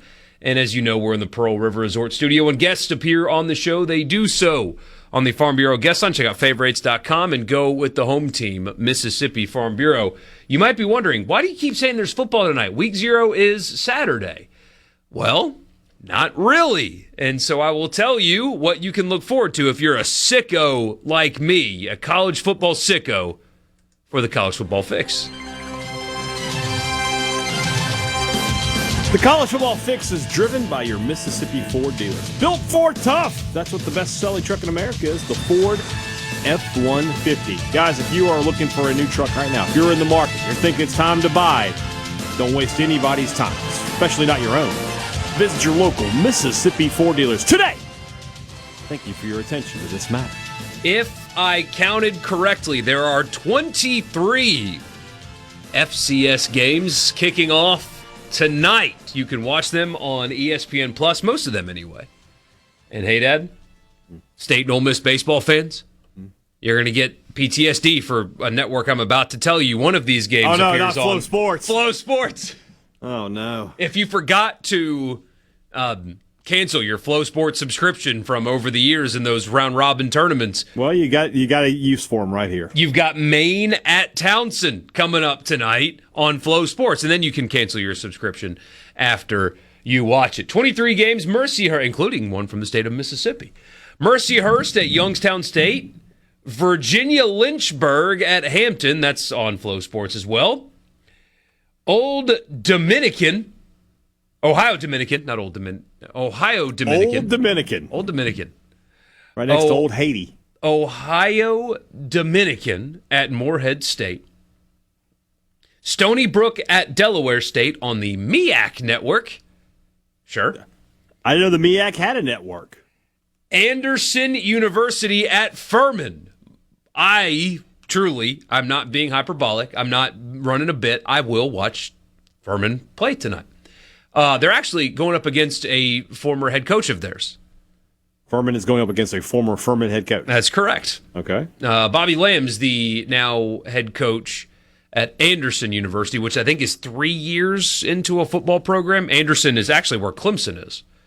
It's near Anderson. Anyway. Clemson was where Clemson was. Yes, but Clemson is like the college and then the tiny town around it, which is nearby Anderson anyway. Okay. But yeah, so their former head coach is bringing a program that he's trying to build back to his old stomping grounds. None of you care. I will be watching, along with a few hundred of my closest friends, I suppose. Hey, it's football. Charleston Southern at Lindenwood. I say this every time Charleston Southern comes up. Charleston Southern is in North Charleston, South Carolina. Charleston Southern is in North Charleston. Make it make sense. UT Chattanooga at West Georgia. Concord at Davidson. Gardner-Webb at Austin Peay. Glenville State at Elon, and then right here in the state of Mississippi, Valley is at Nichols tonight. You can watch that at, I believe, 6 o'clock. It says 7, but I think that's East Coast. Yeah, probably on ESPN Plus. There you go. If you want to see Valley, and the Valley has the heaviest player in college football this year. I saw that guy. What a tank! He is a boss. I don't know how that's going to work out for him. Southern Illinois at West Florida, Winona State at St. Thomas, EIU at Murray State. Houston Christian at Selah, southeastern Louisiana. Mm-hmm. Somebody on the text line was excited about that one earlier. Northwestern, but not that one. Northwestern in Iowa is at Western Illinois. University of Virginia Wise, UVA Wise. Yeah, sure. Is at Presbyterian. Name that mascot. They're the Blue Hose. The Blue Hose. It's predestined they're going to win that game. They say, let's go Hose. I'm not kidding. They do at Presbyterian College in Clinton, South Carolina. Tiny school. Lafayette at Georgetown, Central Arkansas at UT Martin. That's not Louisiana Lafayette. That's the one that's in the Ivy League, I believe. Yep. Central Arkansas is at UT Martin. The South Dakota School of Mines. Not mimes, but mines is at Drake. Can you imagine the School of Mimes? Playing football? What a nightmare that would be. I'm open. Yeah, but the South Dakota School of Mines. Isn't that the place where they built their stadium? Like they kind of dug it out of a hole, and they built layers where people can pull their trucks up and back their trucks in and sit on their tailgates, and they're like... You're thinking of the Left Field Lounge. No, I'm not. I think it's there. I don't know. Or it might be the Colorado School of Mines. Yeah, there are two schools of mines. At least two that we know of. Yeah. But I think you back your pickup truck and sit on the tailgate, and you're at the game, and they built like layers so you can have, anyway. Parfaits have layers. Louisiana Christian's at Northwestern State, and then LIU is at North Dakota. All of that is tonight, the overwhelming majority on ESPN+. So if you are a sicko, may I offer you college football. College football. College football. Yeah, no former pros playing tonight. Not that we know of, anyway. At least I don't think so. And then, of course, you got junior college all over the state of Mississippi happening as well. Yep. High hopes for, almost all of them every year. But this year in particular, hey, Dad, I was reading something earlier that, the national champion could come from a group of, 4 or 5 schools from the state of Mississippi this year. In junior college? In junior college. Yeah. How is that different? That sounds like every year, doesn't it? We know Northwest is going to be right there. We know Mississippi Gulf Coast is going to be right there. And then if somebody like, Colin were to step up into that area, that wouldn't be totally surprising either. So, yeah. Is it next week we're at Northwest? It is the week after. It's the week after. The Tuesday after week 1. We will be at Northwest for their centennial celebration. Looking forward to that. Always look forward to going out to Northwest. They always treat us so well out there. They really do. So this is all today across the state of Mississippi.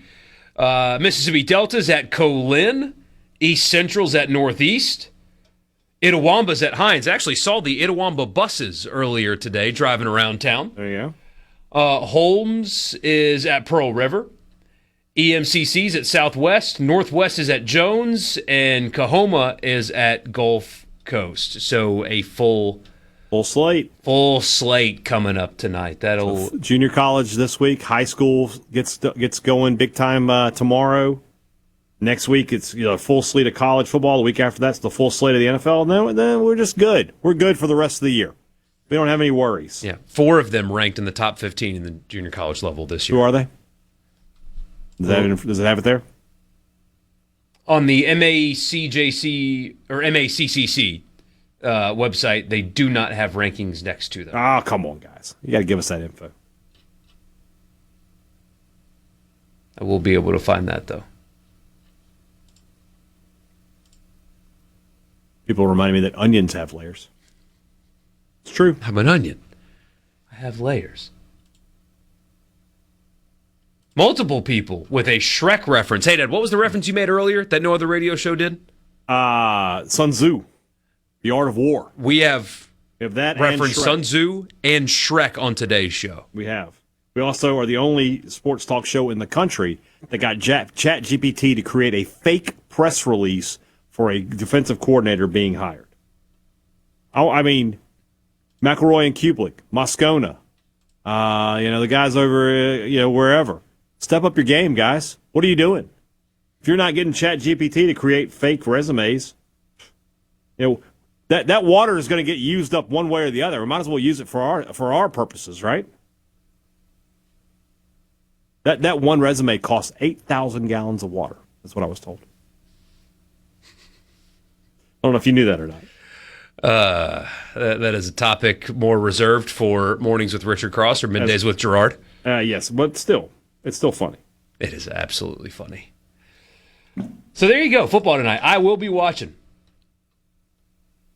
I will be watching. Yes, as we should. Well, I mean, you're watching Furman. I mean, that's your school. You are a lifelong Paladin. Sadly, so somebody earlier this week called it my alma mater. I did not attend. Not your alma mater. I did not attend Furman University. Did your dad? No, he played college baseball, small college baseball in a different state.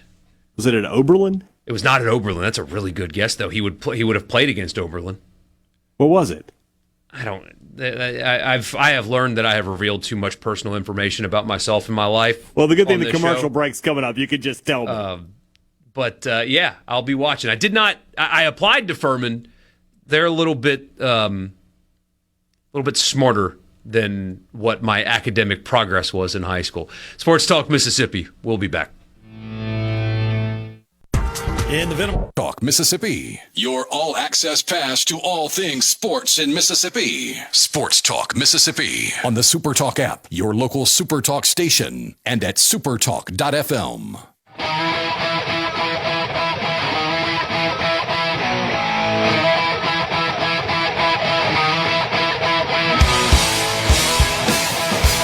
All right. Northwest is ranked 3rd, Gulf Coast 5th, Colin 8th, EMCC 11th, and Hines got votes. Okay. So, I mean, it's every year. But it's out. Mississippi Junior College just stacked yet again. And Randy says, just tuned in. Have you done winners and losers yet? Yes, a few days ago on Monday. Do them on Monday, yeah. And if you want your company to be part of winners and losers this football season, email Borkey at supertalk.fm, or you can email Hadad. I'm an equal opportunity. Well, I was going to say, just email Borkey. He spells it Hadad, and he'll get that email, I promise. We have only 2 teams left on the countdown of 100 teams in 100 days. I bet you guys could probably guess who the top 2 are, but we'll go to the Big Ten for both. Team number 2 on the countdown. This day is Bananas BAM. B-A-N-A-N-A-S. This day is bananas. 100 teams in 100 days. Okay, ready? 3, 2, 1, go! It's the final countdown. Team number 2 on the countdown of 100 teams in 100 days is backed by a billionaire. It is the house that Bill Musgrave built. There you go. Oregon is team number 2. And man, what a program they have been lately. Their stadium, for all the discourse that we got last football season for stupid reasons about stadium size, it does not matter. Alton Stadium is one of the most intimidating places to play in college football. And their capacity is 60,000. That's it, 60,000. But some good engineering has really helped trap in noise. It's a very proud fan base up there at Eugene. They fill up every game. They're on their feet for 4 quarters. That is a brutal place to go play. And apparently a fun place to watch football as well. Except for Indiana. They didn't have any problems. Indiana didn't have any problems with anybody last season. But, yeah, really cool stadium. Obviously, the Nike money there is real, and it's everywhere. Their track facility is the best in America by a long shot, and they're renovating that, even though they just built it or something crazy. They are trying their best to deliver a national championship to the founder of Nike, and they're doing everything they can. Doing everything they can, and they have not done it yet. Is Dan Lanning the guy? Is this team going to be the one? Dan Lanning's done a great job since taking over as head coach at Oregon.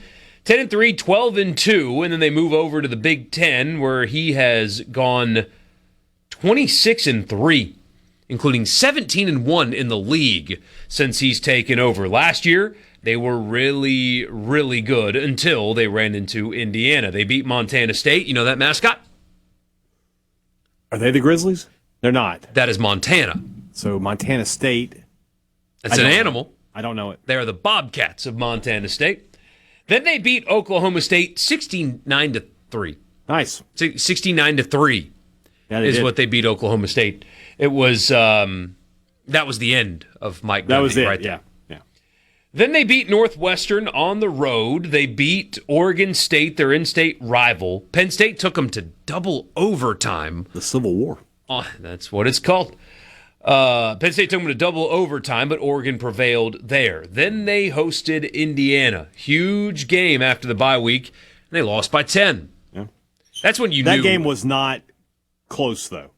Like, I think Oregon scored late. Like, Indiana dominated that game. Yes, they were just simply the better football team. Yeah. No doubt about that. They beat Rutgers badly. They beat Wisconsin at home in a weird game. 21-7 was the final in that one. Then they had another off week. They won at Iowa, 18-16. Because Iowa's tough, man. They are tough. They find a way. Beat Minnesota badly, beat USC badly, beat Washington by 12 points. Then they hosted James Madison in the first round of the playoff. Very similarly to Ole Miss over Tulane. The second the ball kicked off, you knew. This game was a little more exciting. Yeah, James Madison had fun in the second half. Yeah, they did. 51-34, the final score. And then they go to the Orange Bowl, and they dominated Texas Tech. They destroyed them. 23-0 on the board for Texas Tech. And then they had to play Indiana again. And they had to play Indiana again in Atlanta in the Peach Bowl. Smacked. I'm with you. It's hard to. That's the one game that you just kind of forget happened last year. It absolutely happened. 56-22. And that game wasn't close. I mean, the second the ball was snapped, the first possession for both offense and defense, you're like, oh, Indiana's a lot better than Oregon. This game won't be close. And it was not. They returned Dante Moore. A lot of people thought he was going to declare for the draft after last season, but some of the feedback that he apparently got from the league was, hey, you're good, you're young. Go get some more work, fill out a little bit more in college. Probably still would have been a first-round pick, but with a little bit more push, he could go number 1 overall. Yeah. And the difference between going 32nd and number 1 is millions of Right. dollars. And also, who had the second pick this year was the Browns, right? Didn't he want to avoid that? Or it was the Jets. I think it was the Jets, He wanted to avoid the Jets. Everybody knew Mendoza was going to the Raiders. He would have gone to the Jets. He didn't want any part of that. So he's just hoping for the best that it's not the Jets or the Browns, I guess, this year. make money in college as well, and hopefully the Jets pick 8th next year instead of 2nd. Yeah. But 72% completions, 3,500 yards, 30 touchdowns, 10 interceptions. Not a runner, only 156 yards rushing, but he is a good athlete and good in the pocket, and, people think that he is going to be a quality pro. What will that team be like this season? I mean, they're paying for a national championship. They have not gotten it yet. They've been doing it for a while. Is this the year? They open with Boise State at home. That's fun. I like that. Yeah. Then I remember a certain Oregon Boise State game that had a little shenanigans there at the end. Not cheeky shenanigans either. Evil shenanigans. Exactly. Then they go to Oklahoma State in week 2. New coach there at Oklahoma State. I'm not saying they're going to lose, but could be interesting. Could be interesting. Then they host Portland State. Do you know that mascot? It's something weird. It's not the Pilots. The Vikings of Portland State. Then they go to USC in week 4. That'll be a massive, massive top 15, possibly top 10 matchup by that point. Have an off week before hosting UCLA and Nebraska before going to Illinois. They host Northwestern before a road trip at Ohio State. That very well could be the de facto Big Ten championship game on November 7th. Then they host Michigan. They go to Michigan State and host Washington. So that is not an easy schedule. Non-conference at Oklahoma State. They go to USC. They go to Ohio State. They do avoid Indiana and Penn State, but they still have to play Michigan. That's not all that easy for Oregon. No, it's not. It's not an easy schedule, but they are a great, talented, well-coached football team. So they will be right there in the mix to win a national championship. No question about it. You want to guess the cuisine? I was so hoping it was like vegan or something. Like going to Oregon, I was like, it's some. It'll be some kind of Asian. You're right. A lot of Asian influence on the West Coast because of. Say it. Oh, I don't know which one. Oh, it's Thai. It's Thai. We're going to Sabai. I'm going to tell you the first appetizer on the menu. First off, let me tell you what it is. It's rice paper, cream cheese, crab, fried golden brown with a sweet and sour sauce. It's called Pockets of Love. Sounds delicious. I love Thai food, and this menu looks awesome. They got wings, Thai sausage, Thai oyster stew. Sounds good. They got stir fries, curries, fried rice, all kinds of noodles, and then they got they got a deep fried. They got catfish. I don't know about that. I don't know about that one, but I'm just saying. But this place looks really good. If you like Thai food, I bet this place would be really, really good. So if you do like Thai food and you happen to find yourself in Eugene, Oregon, stop by Sabai and tell them, and make sure you order the Pockets of Love, and tell them that Borkey and Hadad sent you. Pockets of Love. That's what it's called. It's the first thing on the menu, Pockets of Love. I don't think I could order that just out of... With a straight face? No, Yeah. I don't. It'd be difficult. I would do that thing where you go to a foreign restaurant and you don't know how to pronounce the word. You don't want to be disrespectful, so you just hold the menu and point. Yeah. That's what I would do. If I actually wanted that, I'd be like, I want this thing right here. Because I don't think I could bring myself to say Pockets of Love to another adult in that way. I'm just. Can I have the Pockets of Love? Please? Yeah, see? It sounds weird coming out there. Yeah, I don't know about that. I just don't know. So, Sports Talk Mississippi, team number 2. That means we got one left. You probably know who that one is going to be. But either way, we will do that tomorrow. Sports Talk Mississippi from the Pearl River Resort Studio. Stick around.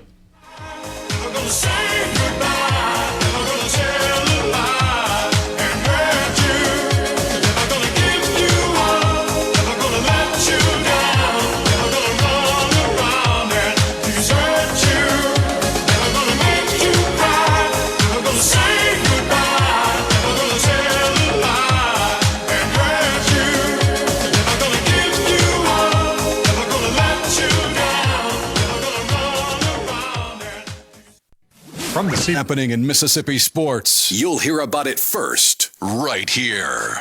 Sports Talk Mississippi.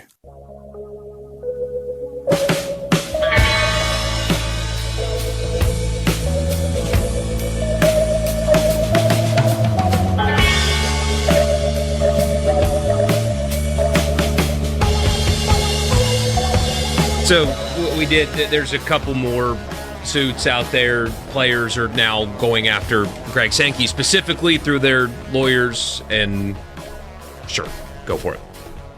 As we said earlier, I mean, the one involving the players that LSU wants to put on their roster is 2 days before their first game. The news is not players getting injunctions through the courts to be eligible. They were going to do that. It's whether or not schools choose to roster them. And remember, they all but one voted to agree not to. Right. And two, if these schools try it and the leagues, well, if LSU tries it and the SEC goes to punish them, can they? Right. That's the thing. The SEC thinks they can. I promise you they'll get this out of a Baton Rouge court. And this will drag on. But I don't understand how, I mean, there's people down southwest of us that see this and like, oh, the guys are going to play. Greg Sankey's going to. No. That's players getting eligible is not the quote-unquote issue. It's can they be rostered, or are the schools willing to roster them knowing what the penalties are if they do? That's the story. Would you like to hear my conspiracy theory? I'm going to go deep on this one. Go for it. SEC, goes to court and they lose this injunction. Oh, you got to play these guys. They have to be played. Okay. Ole Miss versus LSU. Final penalty count. 25 penalties on LSU. 2 on Ole Miss. Every SEC game. The officials are just absolutely ticky-tacking LSU to death. They average 25 penalties a game for the whole season. Who's gonna stop them? You're gonna try to tell me that these officials can't be swayed? Because I know that's not true. Just throw that out there to you. That's my little fun conspiracy theory for the day. The Dallas TRO says the SEC can't punish the schools. Okay, they're going to. And they'll take it to the Northern District Court of Alabama, and they're going to. They're going to. The idea that this will end in a Baton Rouge court or a Dallas court is nuts. Of course it will not end there. Right. I just don't understand. I'm just not smart enough to understand, I guess. Or maybe I'm not dumb enough to understand. Maybe it's one way. Maybe it's the other way. But well, a lot of it is dumb. Well, it's just how can you tell a conference that they can't operate the way that they want to here? Especially with voluntary members that agreed unanimously on the decisions that they're making. Exactly. And they don't have a monopoly either. Right. That's where the NCAA gets in trouble, is they monopolize the sport. They're going to claim NIL damages. Well, if you were worried about money, you could have stayed in the NFL, Daquan. He'd have been on a practice squad easily. Or could have played in the UFL. Yeah, there are other options for you. 90% of all their athletes are going to go pro in something other than sports. Maybe you just get that degree. I don't know. And this is another question I do wonder. He says, do you think Kiffin's coordinators are getting tired of him creating distractions? I would love to know. Because if I get the truth out of Weiss and Baker, I would like to know that. Because as last season was winding down, Kiffin at his press conferences would say things, the players don't care at all. They're not bothered by this. Only you guys talk about this. The team doesn't care. We have had multiple players on this show tell you very openly and explicitly, we cared. Multiple players took to social media to say, we cared. Yeah. Frankly, they cared, and not the way that he wanted them to. Is they came together against him. Yeah. That might be happening here, too. Like, he goes on Pat McAfee, they understand that. Do they? You don't have relationships with any of them. I can't imagine the coaching staff and some of the players anyway are not looking at this like, Coach, what the hell are we doing? Like, it's not Clemson Tech, it's Clemson. Right. Now, they aren't what they were 10 years ago, but they still got a bunch of players that a lot of schools wanted on that roster. They've got 4 and 5 stars all over the field. Fewer 5 stars these days, but I mean, what? All but 20 teams in the country would trade their roster for Clemson's without even thinking about it? Are we really focused on anything other than that right now, Coach?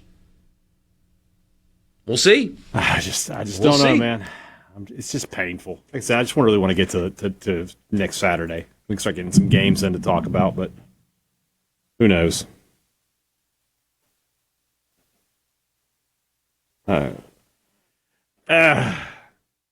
Anything happen? The problem with the training camps that we've had in this state is we just haven't been able to see anything. Right.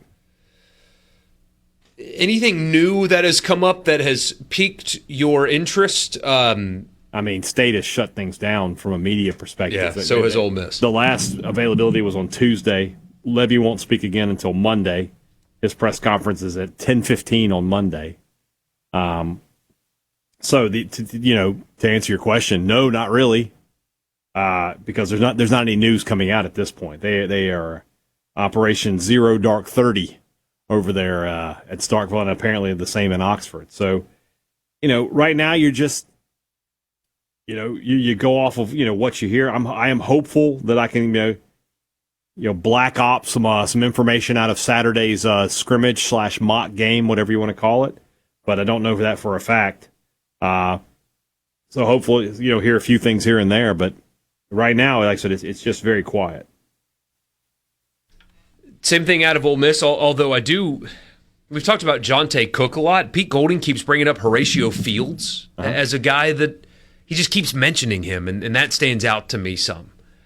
It's like, okay, I think the head coach is telling you something about the Auburn transfer wide receiver. Because that offense could not. They had Cam Coleman and Horatio Fields. Couldn't move the football. What does that tell you? It's surprising. Is it though? Yeah. No, not really.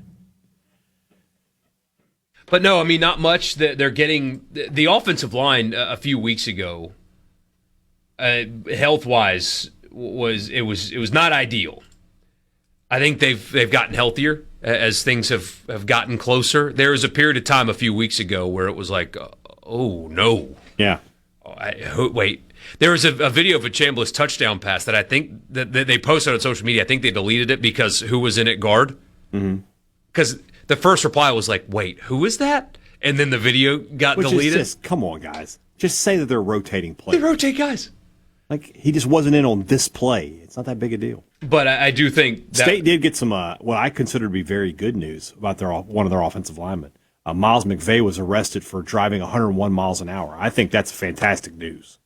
All right, that's the sign of winning. That State's in their Kirby era? Well, I mean, I'm just saying, bunch of choir boys over there. Look, I don't want them assaulting anybody, but a little fast on the road, that could be a good sign.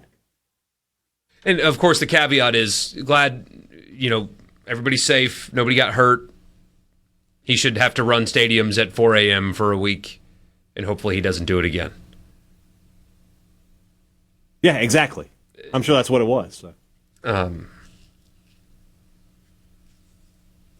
Yeah, I guess we haven't talked about that yet, but it's one of those arrests where, he's lucky. He's lucky, but, The speeding thing, with the Georgia thing. It's very stupid, but he's... Yeah, the Georgia thing, it's a systemic thing.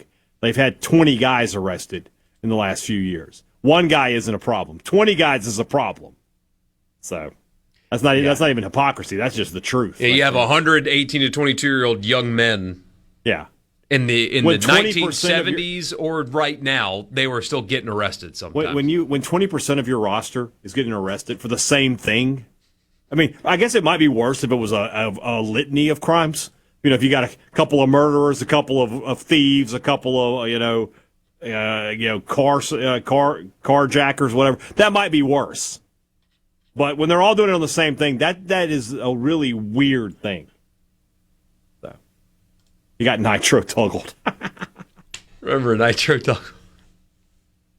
So I actually did a South Carolina preview. That's where he is now. So I brought that up when the girl I was talking to, Lulu Kesson from the Greenville News, she was just like, she mentioned Nitro Tuggle. I was like, an all-time Hall of Famer on my radio show. We had a long story about Nitro Tuggle.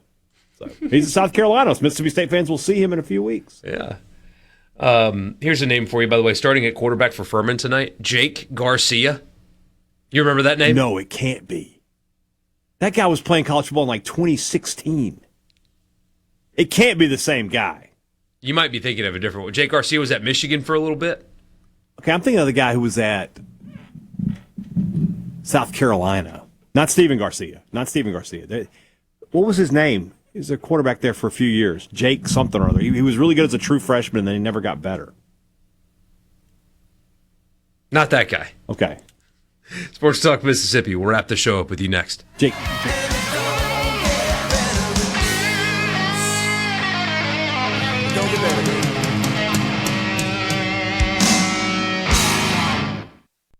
It's Talk Mississippi on the SuperTalk app, your local SuperTalk station, and at supertalk.fm.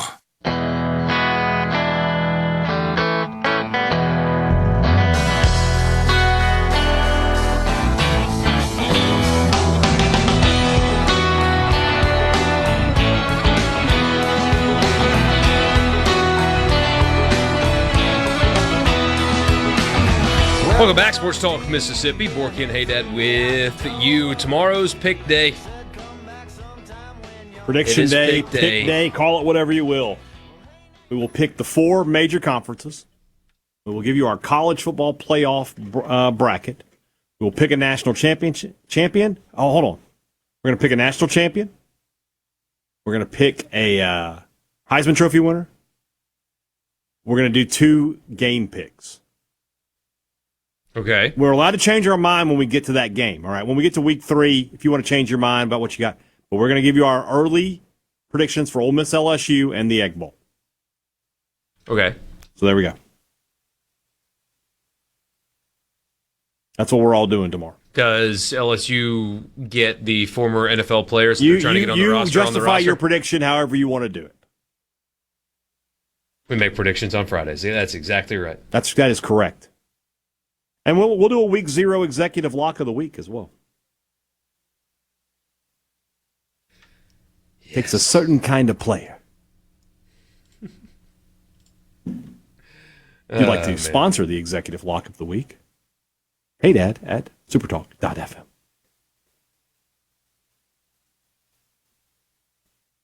So you're going to watch some of this FCS football for real tonight? I will. You're going to tune into the Paladins? I'll put Furman on. Yeah. They're playing at Division II. Preseason NFL on tonight, too. Which, by the way, I don't know if we talked about it. The Saints, Shuck's just not going to get a preseason game. No, so Kellen Moore's justification was the first team offense got 142 snaps against the ones in joint practices. And so, you don't need a preseason game if you're already getting those reps against another team in a scrimmage setting, was his justification for that. I mean, I see where he's coming from, but I don't know. Something different about, being under the lights, having the real uniform on. I mean, I would like to see, especially from like have all the rookies played? Your new Saints? I don't know. Yeah. I wouldn't mind that. But that's just me. I wouldn't mind it either. We'll see where it goes. Week 1 of the NFL, I guess, so this is week 0 of college football. Next week is week 1 of college football. On week 2 of college football will be week 1 of the NFL. In the first game, the Thursday night game, isn't that the... It's Wednesday is the first game in Australia. So what game is that? The Thursday night game is Seattle, New England, right? It's a Super Bowl rematch? Yeah, it's Rams and something or other. Okay. I'll tell you in just a second. Wednesday, September... Oh, I was wrong. The Rams are the Thursday game. Wednesday... from Lumen Field. Okay, Seattle, New England. Is Seattle, New England. And then Thursday from the Melbourne Melbourne. Cricket ground. Yeah. 49ers Rams. All right. And that's Thursday. Puka Nakua in the Australian wilderness. I don't know if I like that idea. That guy's a crazy person. What is the flight from LA to Australia? Oh, it's long. LA to Melbourne flight time is a 15-hour flight. Right. But they'll do it in such a way that they obviously got it. You can't go. It's not nonstop. You got to stop in Hawaii. No, you don't. They do a nonstop 15-hour flight? Yeah. Oh, my gosh. I would request 2 planes. I'd be like, we need to make sure the guys have got room to walk around. Oh, they'll have some kind of luxurious. Oh, I'm sure it's private jet, but I would get 2 of them. Just be like, let's split the team up a little bit, and that way, nobody's just sitting on top of each other. Rams are only going 1 day before the game. That is not smart. It's insane. 15-hour flight before the game? I would get there like a week before. I'd practice in Melbourne. And just, we're going to have a whole week of activities here. What day are the Niners getting there? I have no idea. Yeah, that's not. I don't agree with that. I fly nonstop from Dallas to Shanghai, 14 to 16 hours. Oh man, that's a tough one. Line of work are you? They better pay you good. I'm sure they do pay you good if you're doing that, but they better pay you good if your company is repeatedly sending you on that kind of Dallas a mission. To Shanghai, yeah, that's rough. You're losing days doing that. Ugh. I would not want to do that. Oh man. What do you do, sir? Tell us if you can get it in here before the show ends. I'm gonna laugh if he's like, I'm a Chinese cook. I go over there for training. I go to get ingredients. I come back with some shark fin. Oh man. Something like that. I don't know. Dallas to Shanghai, 15-hour flight. God. Crazy. All that for a football game. Thanks, Roger. We appreciate you. Oh, I see. His wife is Chinese. Okay. Oh, wow. So it's a family thing. Yeah. That's not as bad. You don't get paid extra for that, though. Yeah. Well, man. Pick day tomorrow. Thank you so much for making our show a part of your day wherever you are. We will see you then. 3 o'clock, same time. I'll be in a different place, but that's okay. We're going to have fun, and we'll see you there. Y'all have a good night.